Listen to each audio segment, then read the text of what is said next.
poco el frío. Te tengo más cerquita. Gracias.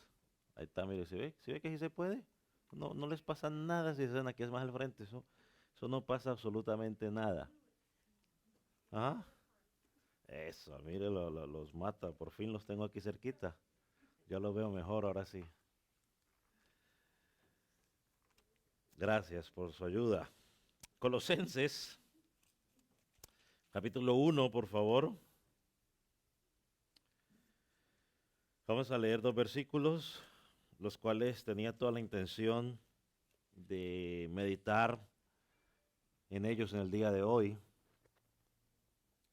pero vamos a una parte y la otra parte la terminamos la próxima semana, si Dios nos da vida. También aquellos que nos ven por internet, también bienvenidos. Qué bueno que nos puedan acompañar. Colosenses, ¿lo tienen? Capítulo, ¿qué dije? Capítulo 1, versículo 12 y 13 y 14, que terminamos la semana pasada, dice: con gozo dando gracias al Padre que nos hizo aptos para participar de la herencia de los santos en luz, el cual nos ha librado de la potestad de las tinieblas y trasladado al reino de su amado, en quien tenemos redención por su sangre y el perdón de pecados. Padre, gracias por estas verdades que presentas en este 3 versículos. Señor, nos disponemos a meditar en ellas y permite de que tu Espíritu pueda permitirnos entender cada una de ellas y lo más importante, Señor, que podamos ponerlas en práctica en nuestra vida diaria. En el nombre de Jesús, quita toda distracción, quita todo cansancio. Y que tu Espíritu Santo pueda obrar por medio de esta palabra, permite o toma control del mensajero, Señor, y que sea tu palabra, Señor, y lo que aprendamos sea alineado a tu palabra. En el nombre de Jesús. Amén. Puede tomar asiento. Vamos a meditar en esta última sección, que es una acción de gracias o oración del apóstol Pablo, que comenzó en el versículo 9, lo estudiamos semanas atrás, donde él decía que desde el día que oímos la noticia de esos hermanos, dice, no cesamos de orar por vosotros, y luego empieza a describir lo que ya describimos. Y una de las cosas que vemos en el corazón del apóstol Pablo es ese deseo de clamar por las necesidades espirituales de los hermanos a los cuales él los estaba escribiendo. Y de hecho, pues también se extiende a nosotros. Y vemos esta oración, digamos, en 2 partes, si usted me permite llamarlo de esa manera. Hermano Jeremías, por favor, usted que está el que está más cerca, me alcanza los marcadores y la cosa que no lo subí, por favor. La primera parte vemos una petición y en la segunda parte, gracias, y en la segunda parte encontramos una acción de gracias, ¿no? Lo que fue la petición de oración la encontramos desde el versículo 9 y el 11 es la petición. Y ahorita en los versículos 12 al 14 es una acción de gracias. Acción de gracias. Acción aquí de gracias. Una acción de gracias o de alabanza a Dios por lo que Él está haciendo o por lo que Él hizo en ellos. Y uno podríamos, digamos, quizás hablar un poco de los motivos por los cuales dar gracias, pero para no salirnos vamos a hablar en este caso, vamos a mirar 3 verdades por las cuales el apóstol Pablo agradece, 3 verdades. Y yo quiero que lea el versículo una vez más conmigo, y si usted quiere, las puede subrayar en su Biblia, de las que vamos a hablar. Dice, con gozo dando gracias al Padre que nos hizo aptos. dice para participar de la herencia, esa es la primera verdad, de los santos en la luz, en el cual nos ha librado, la segunda verdad, de la potestad de las tinieblas y trasladado, la siguiente verdad, al reino de su amado Hijo, en quien tenemos redención por su sangre, el perdón de pecados. Es como si el apóstol Pablo le estuviera diciendo a Dios: Dios, te doy gracias o quiero agradecerte por estas tres verdades en la vida de estos hermanos. Y la primera verdad es una herencia, va a salir al frente, tenemos una herencia, nos habla de liberación y nos habla de un traspaso. Así que una herencia lo encontramos en el versículo 12, donde dice que nos hizo actos para participar de la herencia de los santos, y creo que esa es la que vamos a estar meditando el día de hoy. Segundo, nos dice que una liberación, versículo 13, el cual nos ha liberado de la potestad de las tinieblas, y un traspaso o traslado. En el versículo 13 también dice, y nos trasladó al reino de su amado, en quien tenemos redención por su sangre y perdón de pecados. Así que comencemos primeramente hablando de la herencia. Y el apóstol Pablo dice, dando gracias al Padre. Y esto quizás es un recuerdo de lo que hemos estudiado en las últimas semanas, cuando comenzamos a hablar del Padre Nuestro. Porque el Padre, o a lo que Pablo introduce la palabra Padre allí, enfatiza un aspecto de una relación única que tenemos con Dios, porque estamos en Cristo. Y una vez más, volvemos a lo que hicimos en un momento, ¿no? Dice, da gracias al Padre, y miren la palabra ahí que dice, que nos hizo. Da gracias al Padre que nos hizo. O sea, el apóstol Pablo está diciendo de que todo lo que él va a empezar a describir fue obra de ¿quién? De Dios Padre y no del hombre. Es Dios en este caso que nos hace partícipes de la herencia. Y yo sé que esto es donde muchos batallan, porque a veces queremos tener un poquitico de reconocimiento en las cosas. Pero Pablo dice aquí, no, yo gracias al Padre porque Él hizo lo que hizo.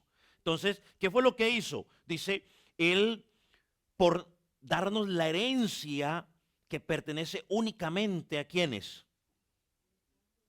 A los santos.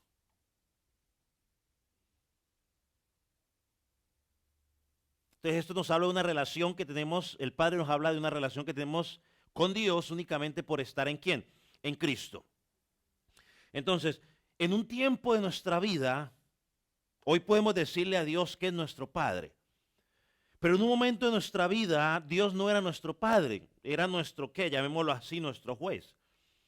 Estábamos bajo la ira de Dios. Dios miraba con desprecio no solo nuestro pecado, sino que nos miraba con desprecio por ser practicantes de pecado, porque constantemente violentábamos la ley de Dios. Y le digo a cual joven o a cual adulto o a aquel niño que en esta congregación todavía no ha llegado a Cristo en fe, en arrepentimiento, no importa, a veces nosotros los jóvenes pensamos, como mi papá es cristiano, yo soy cristiano. Como me llevan a la iglesia, eso me hace cristiano. No, a usted eso no lo hace cristiano. Ni porque su papá es cristiano, ni porque lo trae en la iglesia. Usted se convierte en cristiano, y lo vamos a hablar más adelante, quizás cuando usted entre en el reino, o cuando usted nace de nuevo, o cuando usted viene a Cristo en fe, en arrepentimiento. Eso es lo que te hace cristiano. Pero si en este momento tú no estás en Cristo, Dios no es tu Padre. Estás bajo la ira de Dios, eres enemigo de Dios, Él es tu juez. Pero el bendito pero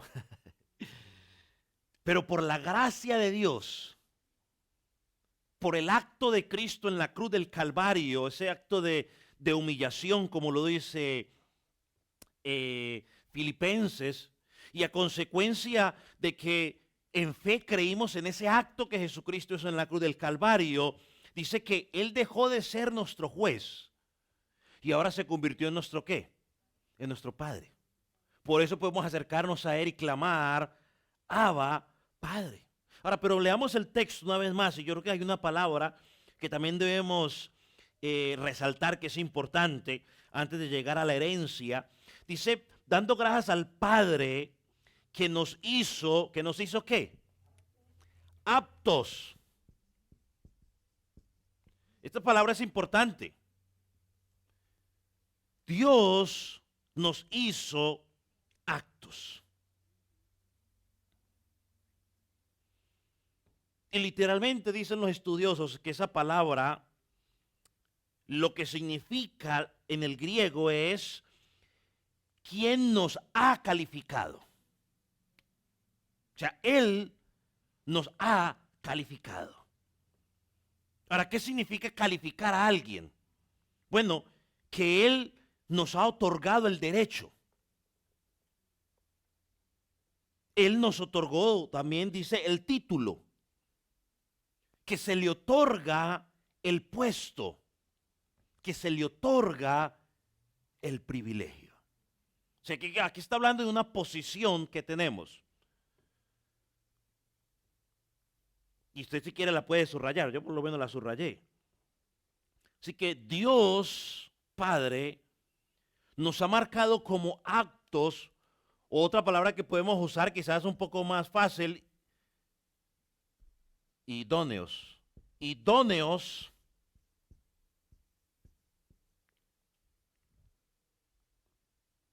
¿para qué? ¿Para qué dice el texto? Para participar de la herencia.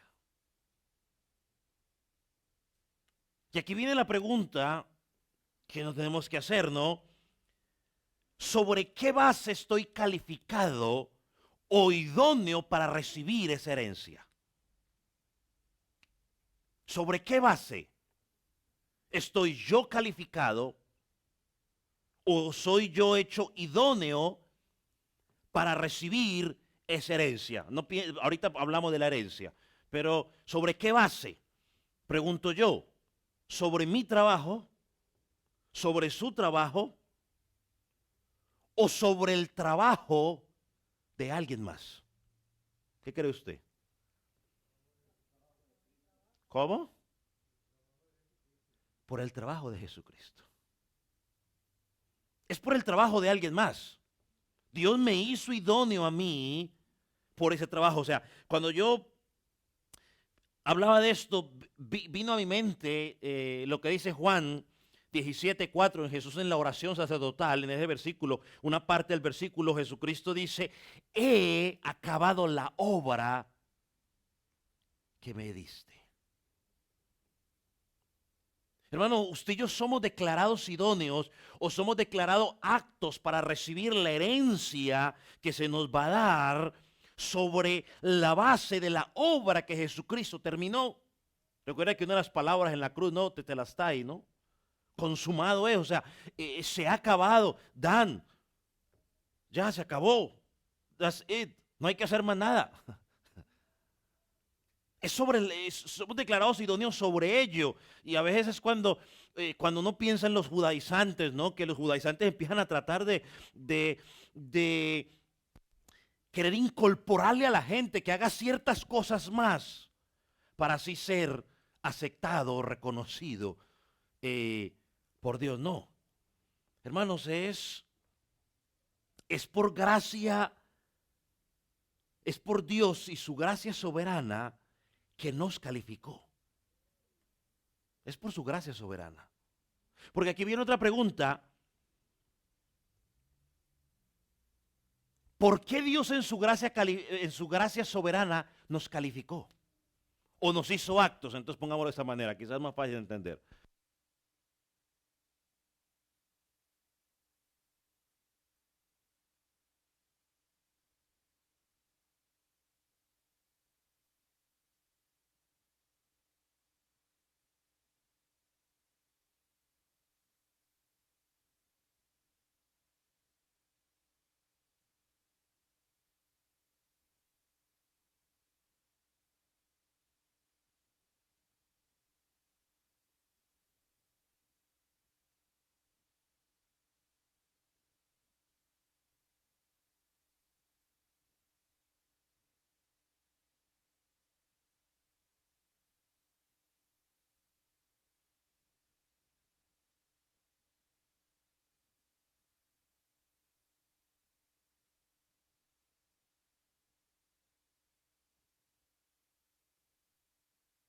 3, 2, 3. Bueno, espero que haya pensado la respuesta mientras arreglamos problemas técnicos. Le hago una pregunta una vez más. ¿Por qué Dios en su gracia soberana nos hizo aptos o nos calificó? ¿Qué cree usted? ¿Qué contestaría?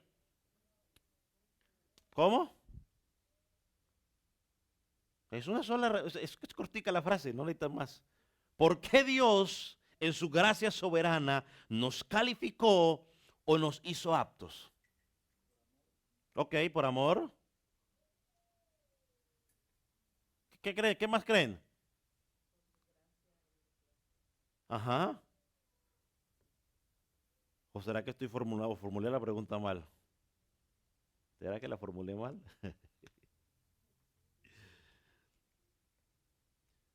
¿Por qué Dios en su gracia nos hizo aptos? Bueno, yo creo que nos hizo aptos o nos calificó simplemente porque no éramos aptos. Porque estábamos descalificados. Yo creo que hay un texto muy conocido por nosotros, muy usado, y creo yo que quizás muchas veces poco entendido, ¿no? Yo hace unos meses hablaba con alguien sobre algo que tenía que ver con esto y yo le decía, pero, a ver, pero explíqueme para usted qué significa esto, porque es que yo lo veo claro y a mí me da la idea de que usted no lo tiene claro. Vaya a Efesios capítulo 2, Efesios su capítulo 2. Pablo allí claramente, y quiero hablar un poco de lo descalificado que estábamos, porque Pablo dice en el versículo 1, voy a darle chance para que lo busque, mientras yo también aunque lo tengo ya escrito, pero vamos a buscarlo aquí para así darle oportunidad a usted y a los de las máquinas para que no se me atrasen. Después voy muy rápido y los hago sufrir allá. Me toca decirles, paren de sufrir, paren de sufrir. Como decían los brasileños, paren de sufrir. Miren lo que dice el versículo 1. Y Él os dio vida. ¿Cuándo nos dio vida? Cuando estábamos, ¿qué? Muertos en delitos y pecados. Y yo me acuerdo tanto que yo le pregunté a esta persona, a ver, explíqueme, ¿para usted qué significa alguien muerto en delitos y pecados? Porque a ver, explíqueme, ¿qué entiende usted por muertos en delitos y pecados? Y aquí es donde entra el problema que entró en el siglo V con Pelagio, ¿no? Porque yo entiendo que la Biblia dice, aquí hablando de una muerte física, sino una muerte ¿qué?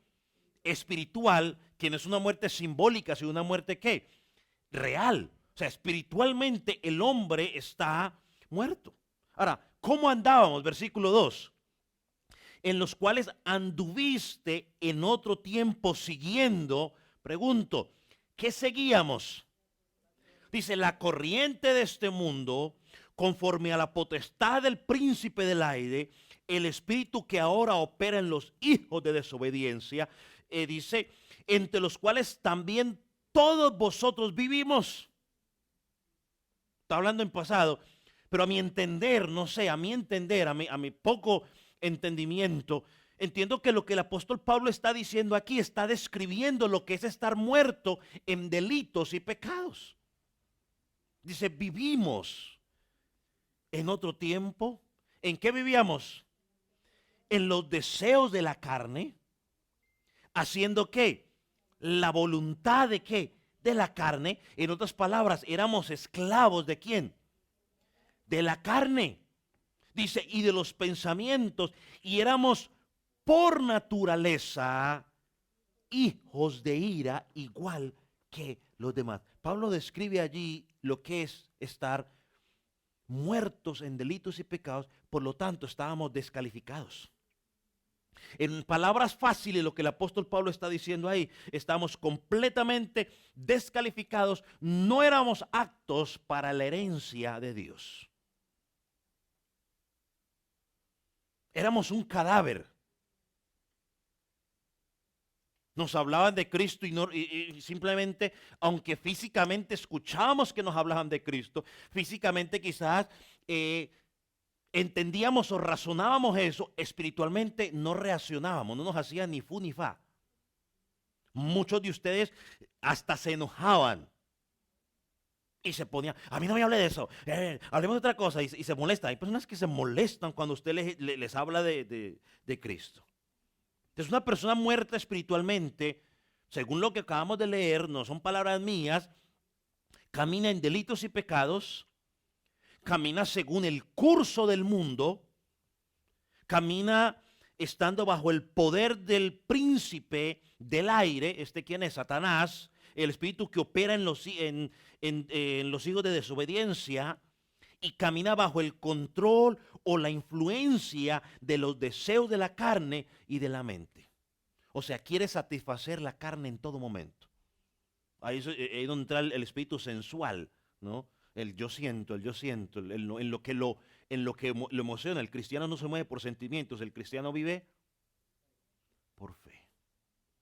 Es más, y el apóstol dice, sin fe es que imposible agradar a Dios. Entonces, a consecuencia de vivir de esa manera, dice la palabra en el versículo que leímos, que estábamos bajo la ira de Dios. Ahora, yo le hago esta pregunta. ¿Usted tomaría una persona con esas características y la metería a su casa? No, la respuesta es no, ¿cierto? Ahora, como si eso no fuera suficiente, mire lo que dice el versículo 11 de de Efesios. Mire lo que dice el versículo 11.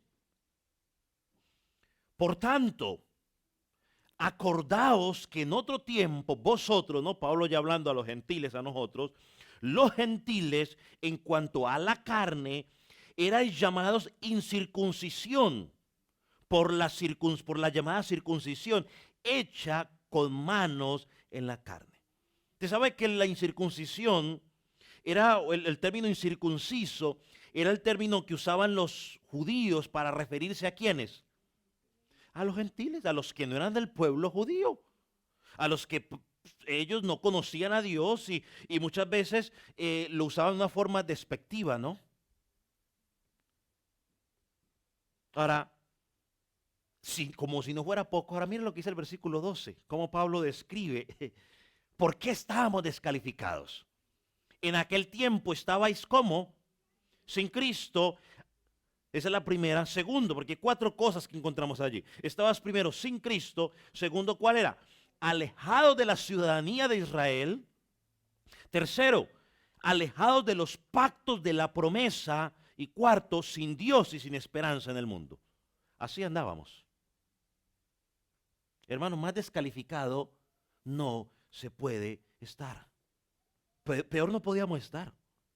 Es más, cuando usted mira eso, yo creo que eso hasta es deprimente ver que vivíamos de esa manera. Pero cuando Dios nos miró en esa condición, ¿qué dijo Dios? Hombre, no hay forma que ellos puedan salir por sí solos de allí. No hay forma de que esa persona pueda entrar a mi cielo. No hay forma que esas personas puedan recibir mi herencia. Porque en lo único que piensan es en deleitarse a ellos mismos. Ahora, pero mire el versículo 3, ahí lo que decía yo hace un rato, el bendito pero, como dijo alguien por ahí, oh, pero qué pero. Pero ahora, en Cristo Jesús, vosotros que en otro tiempo estabais lejos, habéis sido hechos cercanos por la sangre de Cristo. Eso es el trabajo de Cristo que nos hace ¿qué? O del Padre que nos hace aptos. Estábamos totalmente descalificados y Él nos califica. Ahora, mire, va el capítulo 4 de Efesios, versículo 17, ahí adelantico.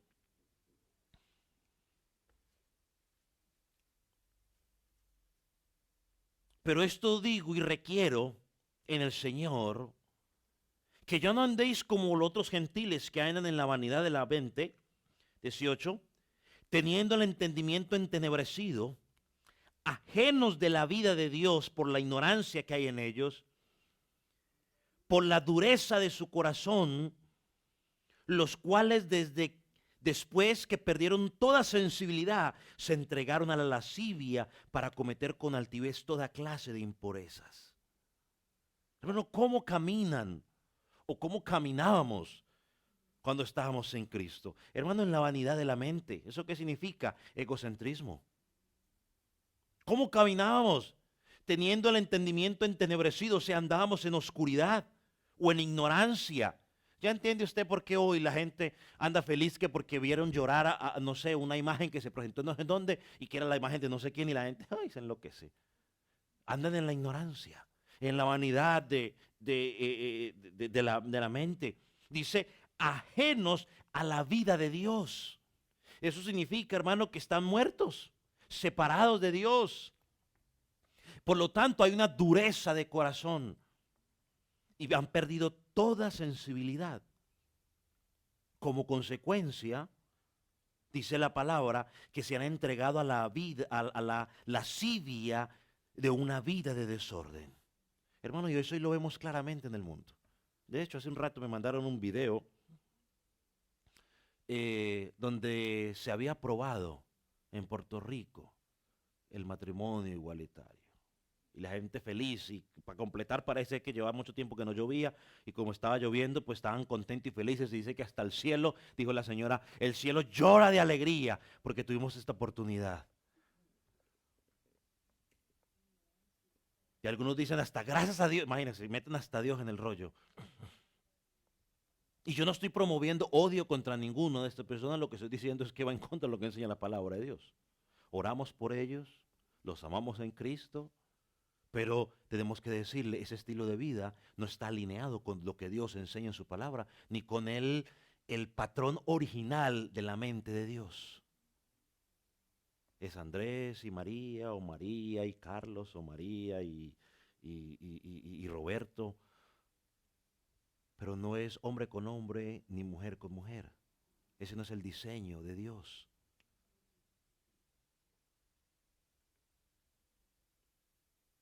Entonces el mundo se ha entregado a ese desorden. Y no solo eso, ahí encontramos ahora el aborto, o sea, hay protección contra los animales, a los animales no se pueden matar, tampoco si no los maten, pero a los bebés en el vientre de la madre, a eso sí les podemos dar. Entonces el desorden es total, ¿no? Y se celebra, ¿no?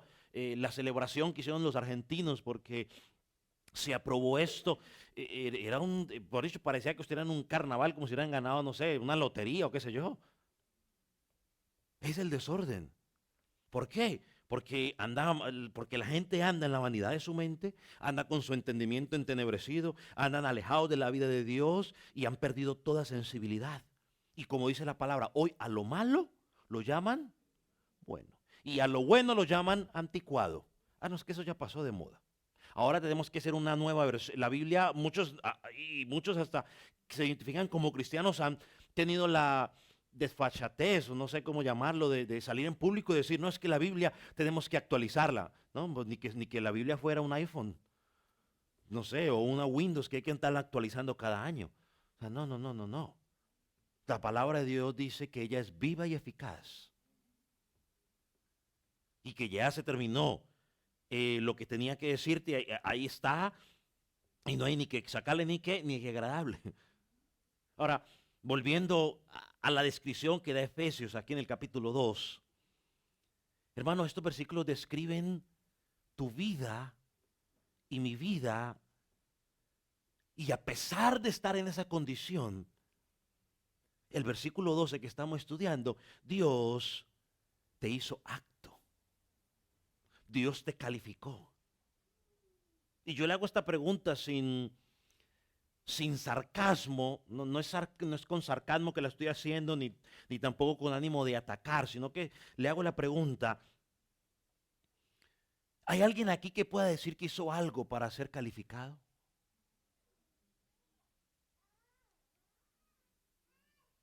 No, hermano. Eso simplemente se debe a la gracia de ¿quién? De Dios. Ahora seguimos leyendo nuestro pasaje ahí en Colosenses. ¿Y para qué soy calificado? ¿Qué diría usted según el pasaje que estamos leyendo? ¿Para qué soy calificado? Dice, para participar de la herencia. Mire, la palabra participar, partamos primero de ahí, la palabra participar significa recibir por lote o por porción. Y la herencia a la cual vamos a participar, que habla el apóstol Pablo aquí, no es algo físico. Es como si, y es más, no tengo que hacer, es como si, a ver cómo lo pudiera poner ahí, ¿no? ¿Qué tendría que hacer yo para que mi papá y mi mamá me dieran una herencia? ¿Mm?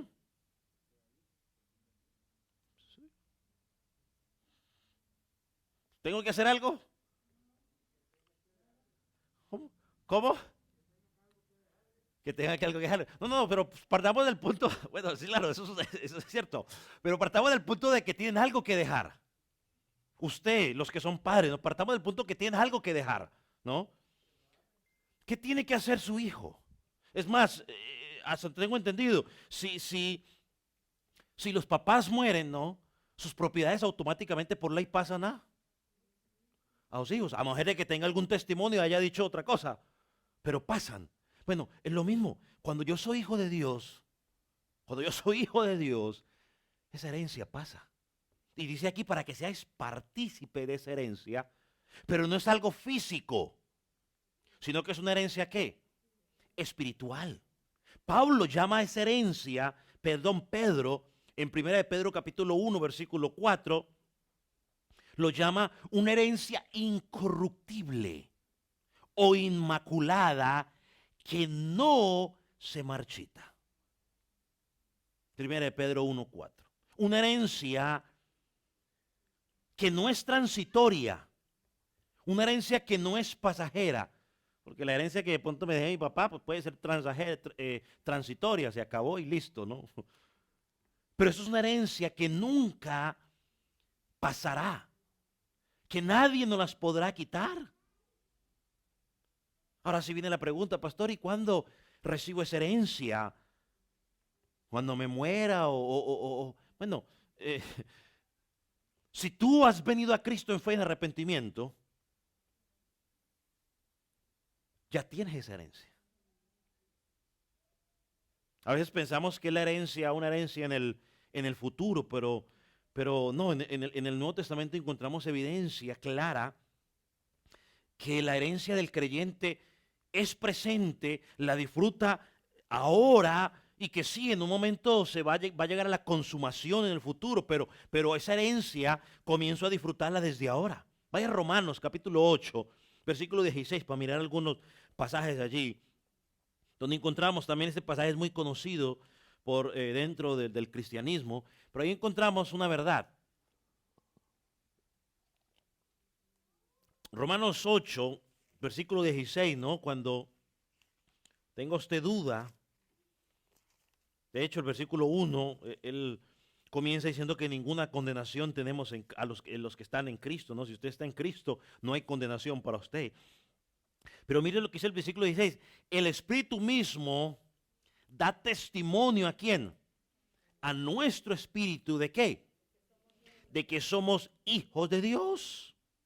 Entonces, ahora mismo estamos disfrutando de esa herencia. Ahora, volviendo a nuestro pasaje en Colosenses, en el versículo 12, donde estamos tomando hoy nuestro estudio, nos dice que nos hizo actos para participar de la herencia de los santos. Y aunque ya contesté la pregunta, pues la voy a hacer. ¿Quiénes son las únicas personas que entran en ese reino según el pasaje que acabamos de leer? ¿Cómo, hermana? Ok, los que somos actos, ¿qué más? Los que tenemos el Espíritu, ¿qué más? Según el pasaje. ¿Qué dice el pasaje? No, en Colosenses 1:12. Sí, estaban en 12 todavía. Sí, ahí está, Colosenses 12. Perdón, en Romano no, ya volviendo a Colosenses. ¿Qué dice el pasaje? ¿Quiénes son las únicas personas que entran? ¿Cómo? Los santos. ¿Y quiénes son esos santos según este pasaje? Los santos de luz, los que caminan ¿en qué? En luz. Y esto es lo que quizás, vuelvo y lo digo, causa dificultad en el corazón de algunos, porque Dios calificó a ciertas personas para que reciban esa herencia. Y aquí lo dice, que son los santos. Y los santos no son todo el mundo. ¿Los santos quiénes son? Bueno, sus hijos. Bueno, los que han creído en Él. Si usted no ha creído en Él, usted no puede participar de esa herencia. Usted no es identificado como santo. Ahora, ¿qué significa caminar en luz? ¿Andar con una linterna? Bíblicamente, caminar en luz implica dos cosas: intelectual y moral. Intelectualmente significa que la luz representa la verdad. Y moralmente la luz representa la pureza.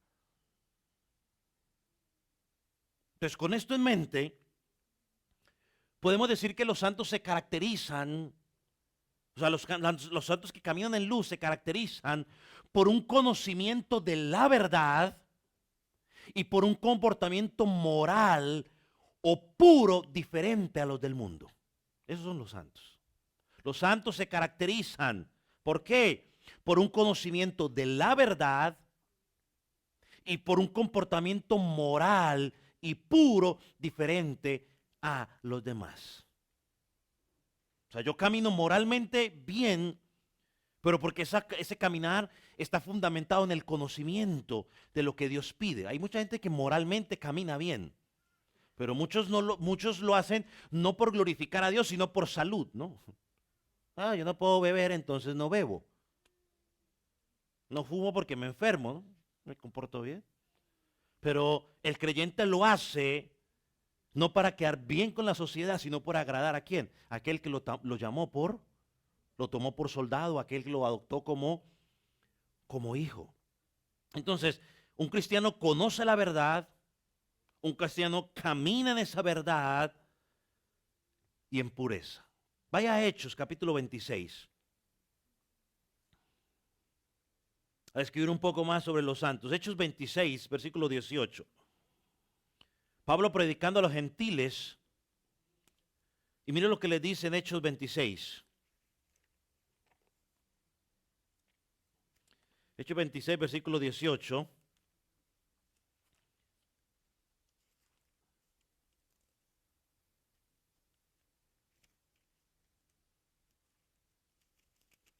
Dice, para que abráis sus ojos, para que se conviertan de las tinieblas a la luz. Y ahora escucha lo que sigue diciendo. Y de la potestad de Satanás a Dios, para que reciban por la fe en sí mismo perdón de pecados y herencia entre los santificados.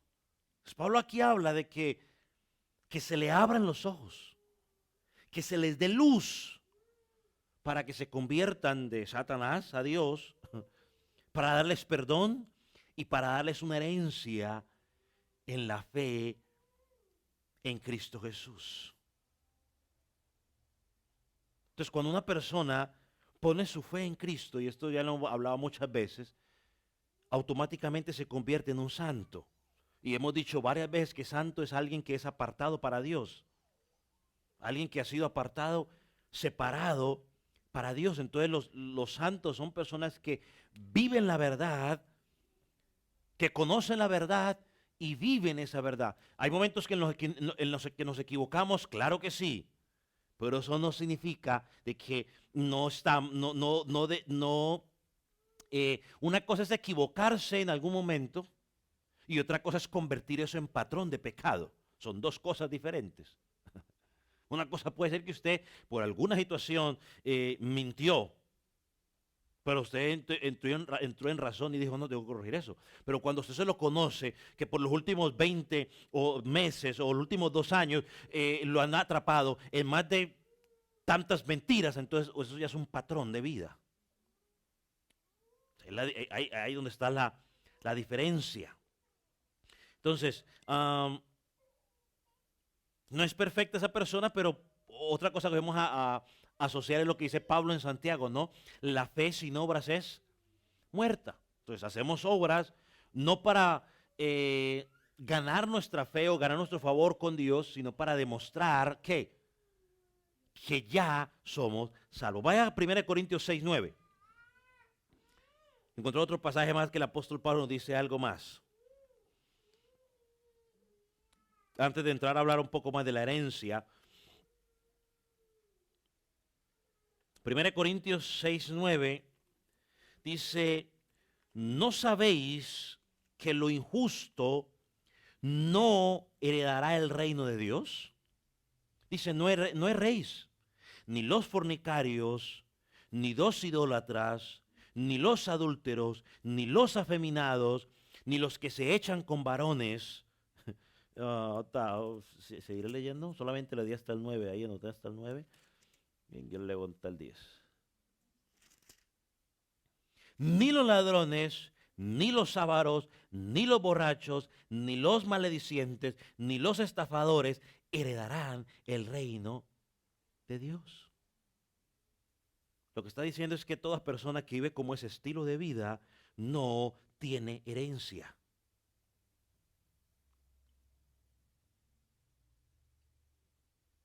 Y es más, yo leía un libro en estos días, y en algo que quizás yo he mencionado varias veces, creo que John MacArthur lo dice, ¿no? Que hoy estamos en una sociedad donde a todos en el cristianismo le llaman demonio. Y a veces la gente anda buscando más liberación o consejería en vez de arrepentimiento. Y dicen que hay que atar el espíritu de adulterio. Y este autor decía, el adulterio no es un espíritu. Según la Biblia, el adulterio es una obra de la carne.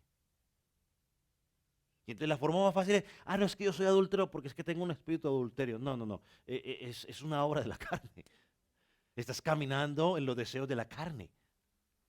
Y lo mismo podríamos decir de los otros que el apóstol menciona aquí, ¿no? Los idólatras. Y usted puede ser cristiano y ser un idólatra, ¿no? Porque de pronto usted no idolatra a la Virgen María, pero de pronto si hay algún pastor famoso por ahí que usted lo idolatra, pues ahí está. O al pastor de su congregación, pues ahí está, idolatría. O a su hijo, ¿no? Ni los que se echan con varones los afeminados, bueno, pues más claro no puede estar.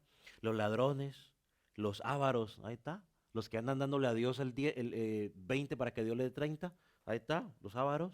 Ni los borrachos, ni los maldicientes, ni los estafadores heredarán el reino de los cielos o el reino de Dios. Ahora hay otra pregunta.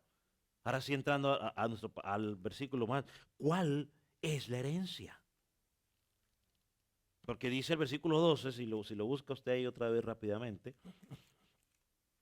Él nos hizo actos para ser partícipes de la herencia de los santos en luz.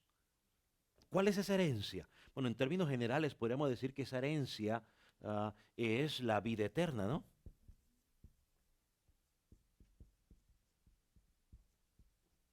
En términos generales podríamos decir que la herencia es la vida eterna. Vaya a Mateo 19, versículo 29.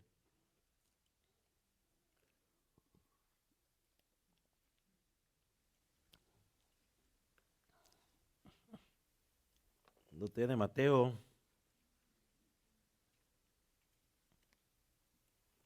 19, 29.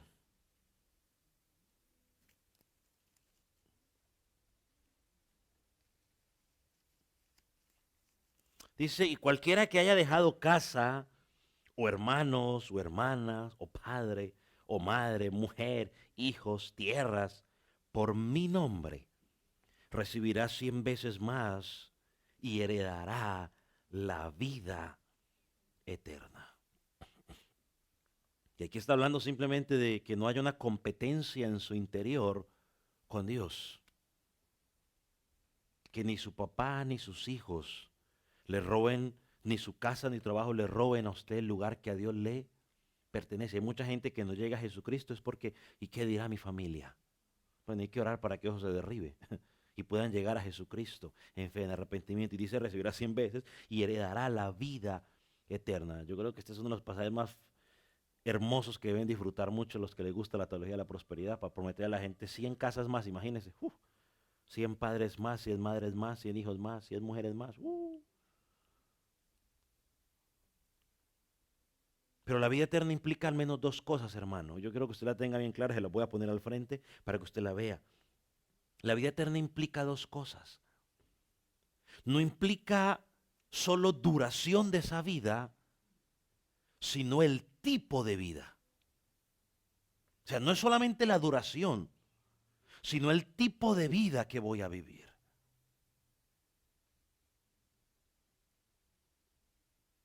Y lo segundo que implica es que no implica la cantidad de vida, sino la calidad de vida. Hermano, la vida eterna, decimos que comienza aquí porque es una forma de vivir. La vida eterna es la vida de Dios, ¿en dónde? En mí. Esa es la vida eterna. La vida de Dios en mí. Es Dios viviendo en mí, hermanos. Es Dios moviéndose a través de mí. Esa es la vida eterna. Por eso nuestra vida tiene que ser diferente. Vaya Juan, primera de Juan 5:20.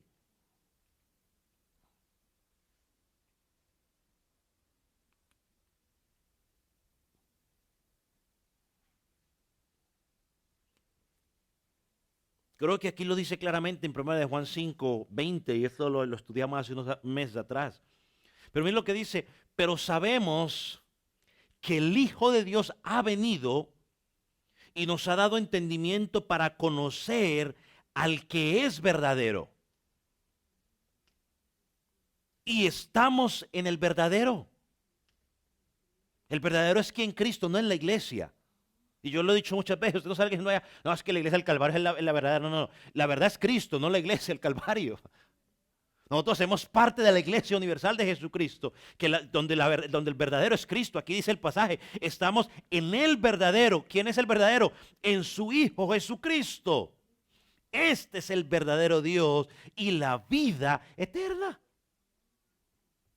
Ahora me gusta cómo lo traduce la Nueva Traducción Viviente, se lo voy a leer. Dice, y también sabemos que el Hijo de Dios ha venido y que nos ha dado la capacidad de conocer al Dios verdadero. Ahora, y me encanta por cómo lo presenta allí, porque le sigue dando el crédito únicamente ¿a quién? A Dios. O sea, yo quedo sin crédito alguno. A algunos quizás les molestará porque la gente quiere crédito, la gente quiere decir, bueno, es que yo creí en Él. Bueno, pues bueno. Nos ha dado la capacidad de conocer al Dios verdadero. Nosotros, dice esta versión, vivimos unidos a su Hijo Jesucristo. Él es el Dios verdadero que da la vida eterna.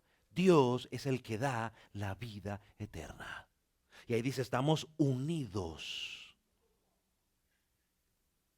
al Dios verdadero. Hermano, no es que yo me guste meterme con los otros, pero a veces cuando hay puntos es bueno resaltarlos, ¿no? Yo estoy meditando, pensando en hacer una serie, digamos, hacer una pausa en los sermones sistemáticos y hablar un poco de la cristología, ¿no? La doctrina de Cristo, de la supremacía de Cristo. Pero hermano, este versículo que yo acabo de leer desbarata la doctrina de los testigos de Jehová. La pone por el piso. Porque ellos ven a Jehová, a Jesús, simplemente como que, un profeta más. No, él no es Dios. Hasta creo que ellos dicen que él es, bueno, el Hijo fue creado. No, aquí dice que el Hijo es Dios. Él es el Dios verdadero. O sea, desbarata esa doctrina. Gloria a Dios. Entonces la vida eterna es Cristo en mí. Es la vida de Dios operando en mí. ¿Recuerdan Gálatas 2:20? Todos no lo sabemos, ¿no? Pero la gran mayoría no lo sabemos. Pero Pablo dice, ya no vivo yo. Se lo resumo, ¿no? Pues él comienza, dice más, pero él dice, ya no vivo yo. Y Pablo dice que, mas Cristo vive en mí. Y él empieza ya a describir cómo vive ahora la vida en esta carne. Ya no vivo yo, hermano. Entonces la vida verdad, la vida eterna, mis amados hermanos, es Cristo viviendo en nosotros, por lo tanto es un estilo de vida. Y sí, gloria a Dios, cuando el Cristo venga en gloria o cuando partamos de este lugar, seremos glorificados y disfrutaremos a plenitud esa vida eterna. Amén. Pero eso empieza desde ahora, viviendo. Por eso en varias ocasiones en Tesalonicenses se nos llama, en Efesios también, en Colosenses, que ya lo estudiamos las semanas pasadas, nos llama a vivir como es digno.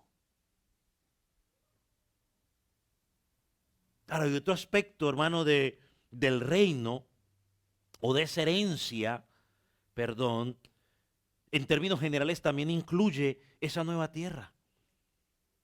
Recuerden que en Mateo 5, cuando estudiamos las bienaventuranzas, dice, bienaventurados los mansos, porque ellos heredarán la tierra. Y creo que en ese tiempo hablábamos de la bendición que como hijos de Dios tenemos de disfrutar de esta tierra físicamente, ¿no? Pero que al final, cuando Cristo regrese y todo sea restaurado, pues disfrutaremos algo mucho mejor. Miren lo que dice el Salmo 37, versículo 11. Salmo 37, 11 dice, pero los mansos heredarán la tierra y se recrearán con abundancia de paz. Bueno, esta promesa apunta a la nueva tierra en la cual viviremos por los siglos, ¿no? En comunión con Dios, donde todo va a ser restaurado, todo va a ser diferente, este mundo caído va a ser arreglado, porque tenemos esa promesa. Ahorita vamos a leer en Apocalipsis, tenemos esa promesa, ¿no? Apocalipsis capítulo 5, versículos 9 y 10, tenemos esa promesa, búsquelo rápidamente. Yo no creo que tenga problemas usted para encontrar Apocalipsis, pero si por si acaso tiene problemas, cierra la Biblia y empieza a abrirla de atrás para adelante y verá que ahí lo encuentra rapidito. Miren lo que dice Apocalipsis 5, versículo 9 y versículo 10. Y cantaban un cántico nuevo, diciendo, digno eres de tomar el libro y abrir los sellos, porque tú fuiste inmolado, y con tu sangre nos has redimido para Dios, de todo linaje, lengua, pueblo y nación. Nos has hecho para nuestro Dios reyes y sacerdotes, y dice que reinaremos sobre la tierra. Ahora vaya al Apocalipsis 11, versículo 15.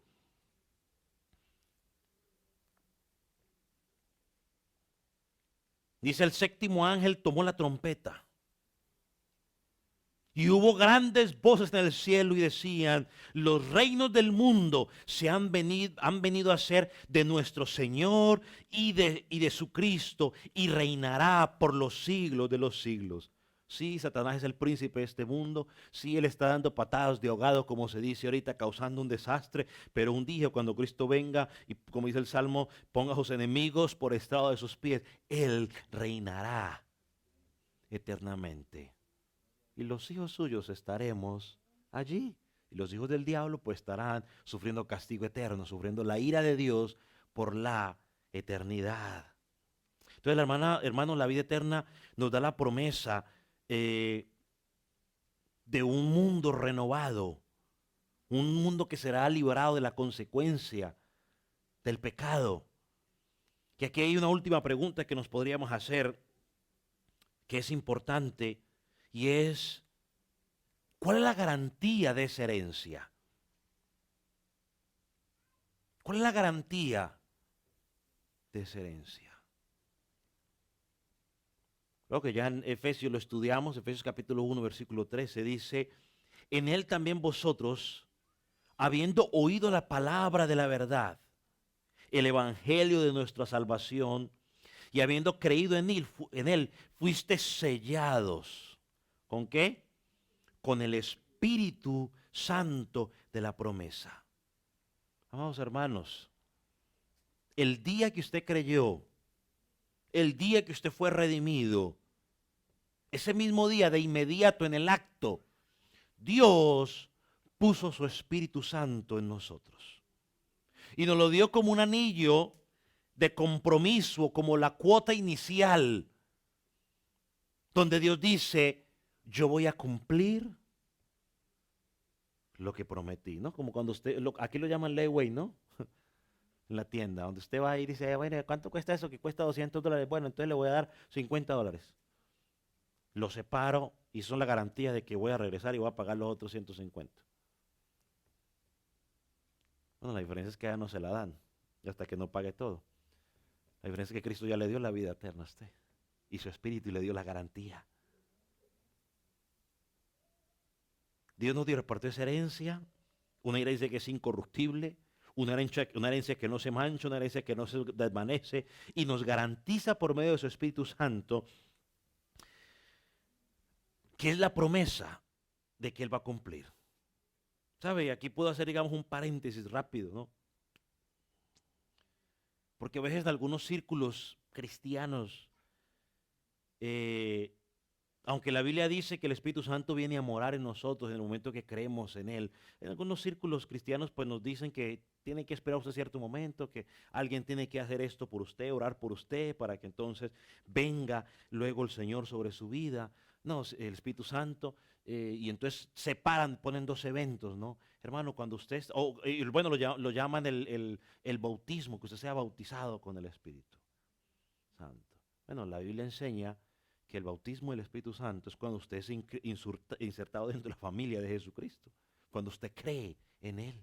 Y eso viene a su vida automáticamente cuando usted cree en Él.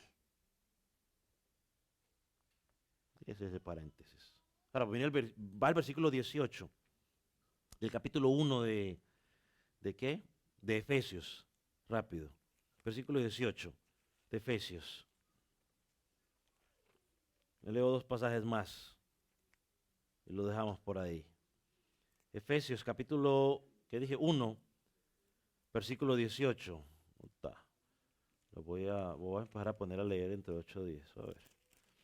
Versículo 18, dice, alumbraos los ojos de vuestro entendimiento, para que sepáis cuál es la esperanza a la que Él os ha llamado y cuáles las riquezas de la gloria de su herencia en los santos. Entonces, hermanos, la garantía que tenemos es su Espíritu Santo morando en nosotros. Y ahora sí el último pasaje, Hechos capítulo 20, versículo 32.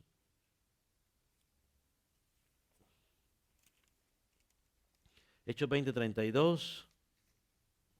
Dice el apóstol, ahora hermanos,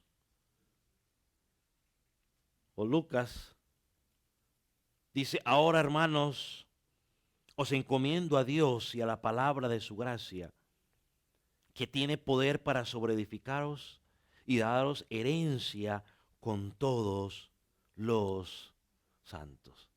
Así que hermanos, una promesa que no podemos desestimar, una promesa de la cual no debemos dudar y que lo más importante, la tenemos no por algo, no bajo el trabajo mío, sino bajo el trabajo de Cristo. Yo lo único que hago es simplemente creer en ese trabajo, aceptar lo que Jesucristo hizo en ese trabajo y Él viene y mora y Él hace lo que nosotros no podemos hacer. Preguntas sobre este primer versículo, y si Dios nos lo permite, dentro de 8 días hablamos del versículo 3 y versículo 14. ¿Alguna pregunta o comentario?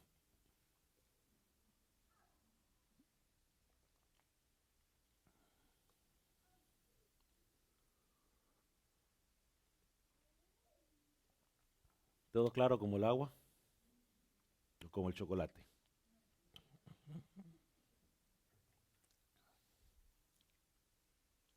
Amén. Bonitos versículos para tratar de memorizarlos.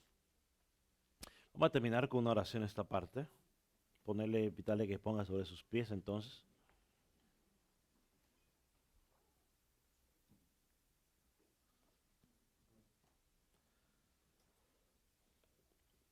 Padre del cielo, te agradecemos